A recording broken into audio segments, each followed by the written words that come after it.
Assalamualaikum warahmatullahi wabarakatuh. Perkenalkan, nama saya Pinka Catika Putri. Di sini saya akan mempresentasikan tentang networking model.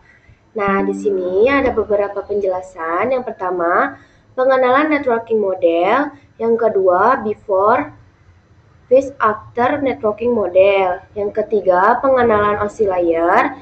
Yang keempat, pengenalan TCP atau IP. Yang kelima, TCP atau IP Application Layer. Yang keenam, TCP IP Transport Layer. Yang ketujuh, TCP IP Networking Layer. Yang kedelapan, TCP IP Data Link dan Physical. Yang kesembilan, Encapsulation dan Decapsulation. Nah, di sini ada pengenalan networking model. Networking model adalah kerangka kerjasama konseptual atau referensi standar yang digunakan untuk memisahkan fungsi-fungsi jaringan komputer ke dalam beberapa lapisan atau layer. Nah, di sini ada before dan after networking model. Nah, ini sebelum adanya networking model. Di sini masih acak-acakan dan tidak teratur. Nah, di sini setelah adanya networking model. Di sini sudah tersusun rapi ya. Ada application, presentation, session, transport, network, data link, dan physical. Nah, di sini juga sudah dibagi dua, yaitu menjadi ada software dan hardware. Nah, di sini ada networking model itu ada dua, yaitu networking sekarang menggunakan TCP atau IP model. Ini karena TCP atau IP lebih less atau formal dibanding OSI. Sebaliknya, karena OSI lebih kompleks, maka sering digunakan untuk kebutuhan edukasi. Nah, selanjutnya OSI model. OSI model dikembangkan oleh International Organization for Standardization atau OSI sebagai kerangka kerja untuk menghubungkan sistem yang berbeda dalam jaringan. OSI model memecah proses komunikasi menjadi 7 lapisan dari fisik hingga aplikasi untuk memberikan standar komunikasi yang konsisten. Nah, di sini ada CP atau TIP, Model Transmission Control Protocol atau Internet Protocol. TCP atau IP model juga dikenal sebagai protokol internet, merupakan dasar jaringan internet dan desain. Lebih sederhana dibanding OSI model dengan hanya 4 lapisan. Model ini dibuat oleh US Department of Defense atau DoD. Model menggabungkan fungsi beberapa lapisan OSI ke dalam satu lapisan yang lebih luas. Nah, di sini ada cara kerja jaringan TCP atau IP. Yang pertama, memecah data menjadi paket kecil. Cara kerja pertama yaitu memecah data menjadi paket-paket kecil sebelum ditransmisikan ke media lain yang disebut layer. Yang kedua, paket dikirimkan melalui router. Router berfungsi untuk mengirimkan sekaligus menentukan rute pengiriman paket data. Yang ketiga, berhasil dikirim ke tujuan. Jika paket sudah terkirim dan sampai alamat tujuan, selanjutnya layer TCP atau IP akan menjalankan tugas masing-masing, mulai dari penerjemahan sinyal menjadi data hingga akhirnya disusun menjadi sebuah file utuh. Nah, di sini ada cara kerja jaringan TCP atau IP. Di sini ada gambar cara kerja jaringan TCP atau IP.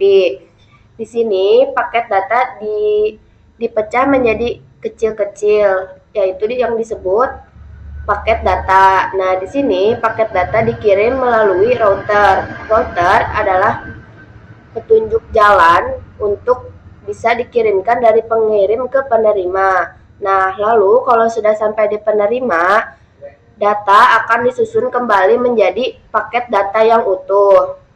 Jadi, intinya paket data yang dari pengirim diubah menjadi kecil-kecil lalu melewati beberapa router untuk sampai ke penerima. Nah, kalau sudah sampai di penerima, data akan diubah lagi atau disusun menjadi paket data yang utuh. Nah, di sini ada struktur OSI, TCP atau IP model. Nah, di sini OSI dibagi menjadi 7 layer yang lebih detail. Yang pertama ada physical, data link, network, transport, session, presentation, dan application. Nah, kalau di sini TCP atau IP hanya ada 4 bagian saja. Nah, application, presentation, dan session dibagi menjadi satu, yaitu menjadi application. Nah, di sini ada transport, data link, dan physical diubah menjadi satu, yaitu link. Nah, di sini pun sama, application dan presentation dan session diubah menjadi satu. Nah, di sini tetap ada transport, network, tetapi di sini bedanya data link dan fisikalnya dipisah, jadi hanya ada 5 layer saja. Nah, OSI sangat detail, yaitu ada 7 lapisan. Nah, kalau TCP/IP lebih simple dan sering digunakan untuk sehari-hari. Di sini ada struktur TCP atau IP model. Yang pertama ada application layer atau lapisan aplikasi. Melayani antarmuka untuk aplikasi atau perangkat lunak untuk berkomunikasi melalui jaringan. Protokol, contoh HTTP, FTP, SMTP, dan lainnya. Nah, di sini ada TCP atau IP application layer. Nah, di sini yang pertama ada user. User mengetik alamat website atau URL. Yang kedua di sini ada browser mengirimkan permintaan atau HTTP request. Nah, yang ketiga itu ada web server menerima permintaan dan mengirimkan balasan berisi data halaman atau HTTP respon. Nah, tahap yang terakhir, yang keempat, browser menerima data dan menampilkannya menjadi halaman web atau web page yang bisa dilihat oleh user. Artinya, user minta ke browser kirimkan pesan ke server, lalu server balas ke browser untuk tujuan hasilnya untuk menunjukkan hasilnya. Nah, di sini ada struktur TCP atau IP model. Yang pertama, TCP atau Transmission Control Protocol. Yang kedua, TCP menggunakan koneksi. Yang ketiga, data dikirim secara berurutan. Yang keempat, mencegah data yang macet dan mempermudah dalam menemukan data dan memperbaiki kesalahan. Yang kelima, negatifnya terdapat banyak komunikasi dua arah antara kedua pihak sehingga butuh waktu yang lebih lama. Nah, di sini ada struktur TCP atau IP model. Yang pertama, UDP atau User Datagram Protocol. Yang kedua, tidak berbasis koneksi. Yang ketiga, tanda pengenal atau nomor urut. Yang keempat, tidak mengoreksi kesalahan dan tidak peduli apabila paket hilang. Yang kelima, positifnya, UDP mengirimkan data jauh lebih cepat ketimbang TCP. Di sini ada fungsi utama TCP atau IP model. TCP atau IP model jauh lebih berfokus pada fungsionalitas dan efisiensi dibandingkan dengan OSI model dengan fungsi utama. Yang pertama, menyediakan standar komunikasi dalam jaringan dan internet. Yang kedua, mengurangi kompleksitas dengan menggabungkan beberapa lapisan OSI. Yang ketiga, menyederhanakan protokol dengan hanya menggunakan 4 lapisan inti. Sini ada TCP atau IP networking layer. Networking layer atau lapisan jaringan merupakan proses di mana setiap perangkat komputer memberikan identitas berupa IP address. Pemberian IP address berperan sebagai alamat yang berguna untuk mengkoneksikan sejumlah perangkat dalam jaringan. Selain itu, IP address juga dapat mencegah terjadinya kesalahan alamat ketika dilakukan pengiriman paket. Di sini ada TCP/IP networking layer. Yang pertama, untuk networking layer hanya terdapat satu contoh, yaitu IP. IP menyediakan dua fitur yang sangat penting, yaitu addressing dan routing, yang dimana berfungsi untuk menangani konektivitas dan pemilihan jalur. Yang ketiga, setiap perangkat jaringan memerlukan alamat unik jaringan. Nah, di sini ada contoh gambar. Pada gambar ini kita bisa melihat sebuah topologi jaringan yang terdiri dari beberapa router, switch, PC, printer, dan wireless router. Router berfungsi untuk menghubungkan beberapa jaringan yang berbeda. Switch digunakan untuk menghubungkan perangkat dalam satu jaringan lokasi, dan laptop sebagai perangkat pengguna wireless router menyediakan koneksi jaringan secara nirkabel router pada network layer, membaca alamat IP tujuan pada paket data, kemudian menentukan jalur terbaik untuk mengirimkan paket tersebut ke jaringan tujuan. Pada gambar terlihat beberapa router yang saling terhubung. Jalur berwarna merah menunjukkan route yang dilewati paket data ketika berpindah dari satu jaringan ke jaringan lain. Misalnya, sebuah PC di jaringan 210.10.0.2 ingin mengirimkan data ke PC di jaringan 200.100.0.2. Saya mengirimkan paket ke gateway atau router, membaca IP tujuan paket, diteruskan melalui beberapa router lainnya sesuai tabel routing. Setelah sampai di jaringan tujuan, paket dikirimkan ke PC tujuan melalui switch. Jadi intinya network ini bertugas mengatur alamat IP dan perutean sehingga perangkat di jaringan yang jauh pun bisa saling terhubung dan berbicara satu sama lain. Di sini ada data link dan physical layer. Yang pertama, mendefinisikan protokol yang dibutuhkan pada physical layer.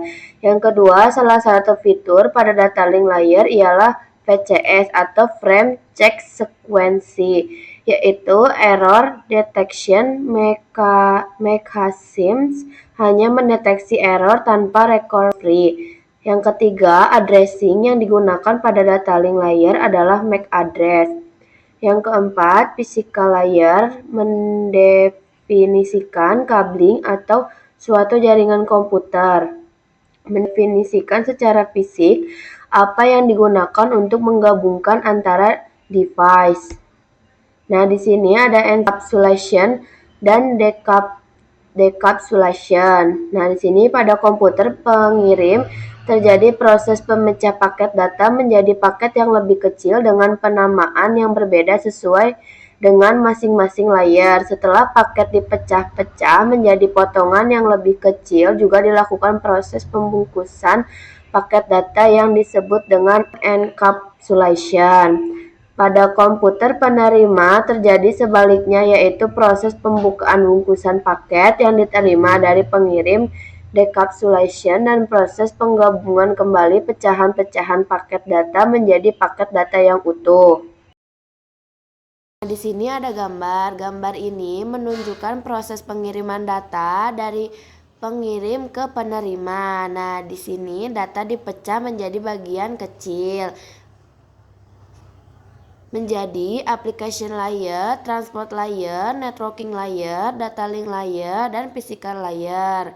Nah, lalu di sini dilakukan encapsulation atau penataan saat turun dari lapisan application sampai physical layer. Lalu paket dikirim melewati jaringan dan diterima, lalu melakukan decapsulation atau penataan saat naik dari lapisan fisika ke application layer.